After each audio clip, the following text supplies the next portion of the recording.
Hey everyone, welcome back to this channel. तो आज इस वीडियो में हम एक क्विक रिवीजन करेंगे चैप्टर कंट्रोलिंग का। और इससे पहले मैंने स्टाफिंग का एक वन शॉट अपलोड किया था एंड आई होप आप लोगों ने देख लिया होगा। तो चलो अब जल्दी से एक छोटा सा चैप्टर है, इसे भी पढ़ लेते हैं। स्टार्ट करते हैं। सबसे पहली चीज, कंट्रोलिंग का मीनिंग स्टार्ट करते हैं कि इसका मतलब क्या है। देखो, कंट्रोलिंग का मतलब होता है कंपैरिजन करना। ठीक है, कंपैरिजन करना किसके बीच में? दो चीजों के बीच में आपको कंपैरिजन करना है। एक आपकी प्लान परफॉर्मेंस, दूसरी आपकी एक्चुअल परफॉर्मेंस। मतलब आपने जो भी स्टैंडर्ड सेट किए थे, आपने जो भी टारगेट सेट किए थे, अब देखो कि आपने जो एक्चुअल में काम परफॉर्म किया है उसको कंपेयर करो। तो आपको अपनी एक्चुअल परफॉर्मेंस को कंपेयर करना है अपने प्लान परफॉर्मेंस के साथ। ठीक है, अगर कुछ भी डिफरेंस निकलता है या कुछ भी डेविएशन होता है तो उसे करेक्ट करने के लिए एक्शन लेना होता है। वही क्या है? कंट्रोलिंग। ठीक है, तो अगर हम इसकी डेफिनेशन लिखें तो कंट्रोलिंग है क्या? It is a process of comparison between planned performance and actual performance, and if there is any deviation यानी कि डिफरेंस, अगर कुछ भी डिफरेंस रह जाता है, then it also involves taking corrective action। ठीक है, तो कंट्रोलिंग क्या है कि आपको कंपेयर करना है अपनी प्लान्ड परफॉर्मेंस को एक्चुअल परफॉर्मेंस के साथ। अगर कुछ भी डिफरेंस रह जाता है तो उसे करेक्ट करने के लिए हमें एक्शन लेना होता है। ठीक है, ये सब होता है कंट्रोलिंग। इसके बाद अगर हम देखें तो डेविएशंस दो टाइप्स की होती हैं। एक होता है पॉजिटिव डेविएशन और एक होती है नेगेटिव डेविएशन।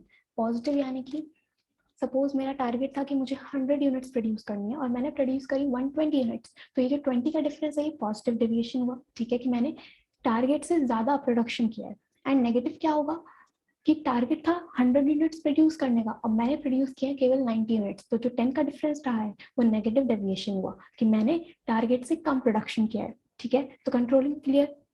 इसके बाद जो नेक्स्ट टॉपिक आता है वो है हमारे पास फीचर्स ऑफ कंट्रोलिंग। तो देखो, सिंपल से फीचर्स हैं, इसका फ्लो चार्ट बनाएंगे।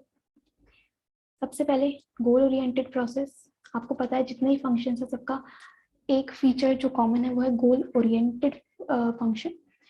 काम क्या है कि आपको अपना गोल अचीव करना है। ठीक है, आप डेविएशंस फाइंड आउट करते हो सो दैट अपने गोल को आप अचीव कर सको, अपने टारगेट को अचीव कर सको। तो सबसे पहला फीचर यही है, it's a goal oriented process. ठीक है, दूसरा है परवेसिव। परवेसिव मतलब यूनिवर्सल। कंट्रोलिंग हर जगह एप्लीकेबल है, हर जगह रिक्वायर्ड है। ठीक है, चाहे वो टॉप लेवल हो, चाहे मिडिल लेवल हो, चाहे लोअर लेवल हो, स्कूल हो, कॉलेज हो, हॉस्पिटल हो, हर जगह कंट्रोलिंग की रिक्वायरमेंट होती है। इसके बाद इट्स अ कॉन्टिन्यूअस प्रोसेस, चलता रहता है, कभी खत्म नहीं होता, क्योंकि आपके टारगेट्स कभी खत्म नहीं होंगे। आप एक टारगेट बनाओगे, उसे अचीव करोगे, देन नेक्स्ट टारगेट बनेगा। तो कंट्रोलिंग चलता रहता है, कंपैरिजन करना जरूरी है। इसके बाद both backward and forward looking function. इसका मतलब क्या है कि कंट्रोलिंग बैकवर्ड लुकिंग भी है और फॉरवर्ड लुकिंग भी है। बैकवर्ड लुकिंग कैसे कि आप जो अपनी एक्चुअल परफॉर्मेंस को कंपेयर करते हो वो प्लान्ड परफॉर्मेंस के साथ करते हो, और प्लान्ड परफॉर्मेंस आपने पास्ट में किया था, आपने प्लानिंग तो पहले किया था, तो आपको पीछे मुड़ के देखना होता है कि आपने क्या स्टैंडर्ड सेट किए थे। That is it's a backward function. ठीक है, बैकवर्ड लुकिंग फंक्शन है। और फॉरवर्ड लुकिंग कैसे कि आप जब डेविएशन फाइंड आउट करोगे तो उसका मकसद क्या है कि आप अपने गोल को अचीव कर सको। ठीक है, आगे बढ़ने के लिए, तो that is it's a forward looking function. ठीक है, तो ये हो जाते हैं इसके फीचर्स। ठीक है, इसके बाद छोटा सा चैप्टर है, जो मेन टॉपिक आता है वो है कंट्रोलिंग प्रोसेस। ठीक है, इसे हमें अच्छे से करना है, जितने प्रोसेस हैं वो इंपॉर्टेंट है एग्जाम पॉइंट ऑफ व्यू से, तो इसको तो आपको अच्छे से करना ही है। जिसमें सबसे पहला स्टेप आता है हमारे पास setting performance standards. Setting performance standards का मतलब क्या है कि कंपैरिजन करने से पहले आपको स्टैंडर्ड सेट करने हैं, आपको गोल सेट करने, टारगेट सेट करने। ठीक है, तो सबसे पहला स्टेप है सेटिंग परफॉर्मेंस स्टैंडर्ड्स। दूसरी चीज, स्टैंडर्ड्स किस किस तरह के होने चाहिए, तो क्या क्वालिटीज होनी चाहिए, तो क्वालिटेटिव भी होने चाहिए स्टैंडर्ड्स, ठीक है, और क्वांटिटेटिव भी, ठीक है। इसके साथ साथ टाइम बाउंड हो, अटेनेबल हो। ऐसा नहीं करना कि आपने ऐसे टारगेट सेट कर दिए जो आप अचीव ही नहीं कर सकते, तो ऐसा नहीं होना चाहिए, अटेनेबल होने चाहिए, ठीक है। पहला स्टेप डन। इसके बाद सेकंड स्टेप आता है मेजरमेंट ऑफ एक्चुअल परफॉर्मेंस। मतलब वो आपने एक्चुअल में जो काम परफॉर्म किया है उसे मेजर करो, देखो कि आपने एक्चुअल में क्या काम किया है, ठीक है। अब इस केस में आपके पास बहुत सारे तरीके हैं जिससे आप अपनी परफॉर्मेंस को मेजर कर सकते हो, जैसे कि आप सैम्पलिंग कर सकते हो, ठीक है, ऑब्जर्वेशन, उसके साथ साथ परफॉर्मेंस रिपोर्ट्स चेक करो, आप रेशोज कैलकुलेट करो, उससे भी आपकी परफॉर्मेंस मेजर होगी। रेशोज होती है आपके पास, GP ratio, net profit ratio, ROI, ये सब चीजें क्या है, ये वेज हैं जिसके थ्रू आप अपनी एक्चुअल परफॉर्मेंस को मेजर करोगे, ठीक है। और ये सभी कीवर्ड्स हैं जिससे आप केस स्टडी में आइडेंटिफाई कर पाओगे कि ये कौन से स्टेप की बात कर रहा है, ठीक है। ये हो गया। इसके बाद थर्ड स्टेप आता है हमारे पास comparison between planned and actual performance, या स्टैंडर्ड्स विद एक्चुअल परफॉर्मेंस लिख सकते हैं, एक ही बात है। तो अब आपको करना है कंपैरिजन, जो कि मेन काम है कंट्रोलिंग का। कंपेयर करो जितने भी आपने स्टैंडर्ड्स बनाया उन्हें अपनी एक्चुअल परफॉर्मेंस के साथ, ठीक है। ये कर लिया, इसके बाद हो सकता है कुछ डेविएशंस निकले, कुछ डिफरेंसेस निकले, तो उन्हें हमें करना है एनालाइज, ठीक है। अब आप उन डेविएशंस को एनालाइज करोगे, ओके। और ये सबसे मेन स्टेप है जिसमें आपको दो एनालिसिस करने होते हैं, लिखते हैं हम यहाँ पे अच्छे से। तो एनालाइजिंग डेविएशन में आपको दो एनालिसिस करने होते हैं, एक आता है क्रिटिकल पॉइंट कंट्रोल और एक होता है मैनेजमेंट बाय एक्सेप्शन, ठीक है। देखो सबसे पहले हमने क्या किया, परफॉर्मेंस स्टैंडर्ड सेट किए, उसके बाद मेजर किया एक्चुअल परफॉर्मेंस को, देन कंपैरिजन किया, और उसके बाद हमें डेविएशंस को एनालाइज करना है, जिसके लिए आपके पास दो वेज हैं, एक क्रिटिकल पॉइंट कंट्रोल और दूसरा मैनेजमेंट बाय एक्सेप्शन। इनको अच्छे से डिस्कस करते हैं। सबसे पहला है क्रिटिकल पॉइंट कंट्रोल और इसी का दूसरा नेम है मैनेजमेंट बाय कंट्रोल। तो ये आपको याद रखना है। क्रिटिकल पॉइंट कंट्रोल ये कहता है कि अगर आप सब कुछ कंट्रोल करने की कोशिश करोगे तो वो इतना इजी भी नहीं है और ना ही वो इतना इकोनॉमिकल है, ठीक है, कॉस्ट बहुत ज्यादा आ सकता है। तो आपको बस फोकस करना है अपने की रिजल्ट एरियाज पे, KRAs, ठीक है, KRAs पे फोकस करना है, दैट इज योर की रिजल्ट एरियाज। मतलब वो डेविएशन जो कि आपकी ऑर्गेनाइजेशन की फंक्शन पे बहुत ज्यादा इम्पैक्ट लेके आती हैं। बाकी सब चीजों को इग्नोर करो, बट जो भी इंपॉर्टेंट एरियाज हैं, जितने भी की रिजल्ट एरियाज हैं, उन पे फोकस करना है, उन पे काम करना है। ये क्या है क्रिटिकल पॉइंट कंट्रोल, कि अगर आपको लगता है कि आपकी लेबर कॉस्ट इंक्रीज हो रही है, पोस्टल चार्जेस भी इंक्रीज हो रहे हैं, तो आपके लिए मेन चीज है कि आप लेबर कॉस्ट को कम करो, क्योंकि पोस्टल चार्जेस तो आप कस्टमर से चार्ज कर सकते हो, बट लेबर कॉस्ट आपके हाथ में, तो उसे कंट्रोल करना आपका काम है, ठीक है। तो क्रिटिकल पॉइंट कंट्रोल यही कहता है कि आपको की रिजल्ट एरियाज पे फोकस करना है, और यही कीवर्ड भी है, ठीक है। बाकी चीजों को इग्नोर करना है, ओके। सेकंड है हमारे पास मैनेजमेंट बाय एक्सेप्शन या फिर कंट्रोल बाय एक्सेप्शन, ठीक है। ये क्या कहता है, ये कहता है कि आप एक लिमिट सेट करो, आप एक लिमिट सेट कर दो, और उस लिमिट के अंदर अगर सब कुछ है तो ठीक है, इग्नोर करो, बट अगर लिमिट से बाहर जाता है तो आपको उस डेविएशन को नोटिस में लेके आना पड़ेगा, उसके अगेंस्ट एक्शन लेना होगा, ठीक है। कि मैंने सोचा था कि अगर मेरा प्रोडक्शन कॉस्ट पर यूनिट ₹20 से एक्सीड कर गया तो फिर मुझे कुछ ना कुछ एक्शन लेना होगा। मैंने प्रोडक्शन किया और मेरा पर यूनिट कॉस्ट ₹21 आया, तो यहाँ पे ₹1 का जो डेविएशन है उसके अगेंस्ट मुझे एक्शन लेना होगा। तो यहाँ पे आप एक लिमिट सेट करते हो, उस लिमिट के अंदर सब कुछ है तो ठीक है, बट अगर उस लिमिट से सब कुछ बाहर जा रहा है तो आपको एक्शन लेना होता है। वो क्या है, मैनेजमेंट बाय एक्सेप्शन, ठीक है। तो एनालाइजिंग डेविएशन में दो बेस हैं, critical point control and management by exception, ठीक है। इसके बाद आता है हमारे पास last step, that is taking corrective action. अब लास्ट में आपको करेक्टिव एक्शन लेना है। अगर डेविएशंस आपके लिमिट से बाहर जा रही हैं तो एक्शन लो, बट अगर आपको लगता है कि डेविएशंस लिमिट के अंदर ही हैं, किसी भी एक्शन को लेने की जरूरत नहीं है, तो कोई एक्शन आप नहीं लोगे। ठीक है, तो एक्शन लेना है और यही आपका फाइनल स्टेप हो जाता है। ठीक है, ये पूरा प्रोसेस है। सबसे पहले स्टैंडर्ड सेट करने हैं, क्वालिटेटिव टर्म्स में भी और क्वांटिटेटिव टर्म्स में भी। उसके बाद एक्चुअल परफॉर्मेंस को मेजर करो। ठीक है, उसमें क्या क्या तरीके हैं मैंने आपको बताया। देन कंपेयर करो, डेविएशंस को एनालाइज करना है और लास्ट में आपको करेक्टिव एक्शन लेना है। ठीक है, ये प्रोसेस इंपॉर्टेंट केस स्टडी बनेगा यहाँ से। ठीक है, इसके बाद एक छोटा सा टॉपिक आपको बुक में मिल जाएगी, एक टेबल जिसमें आपको एग्जाम्पल्स दे रखे हैं करेक्टिव एक्शंस के, तो उसको हम यहाँ लिखते हैं। एक बार रीड जरूर कर लेना उसे एनसीईआरटी से, एग्जाम्पल्स ऑफ करेक्टिव एक्शंस। तो हमारे पास इधर है एक तो कॉजेज ऑफ डेविएशंस, ये टेबल आपको बुक में मिल जाएगी कि डेविएशन के क्या क्या कारण हैं, और इधर हम लिखेंगे करेक्टिव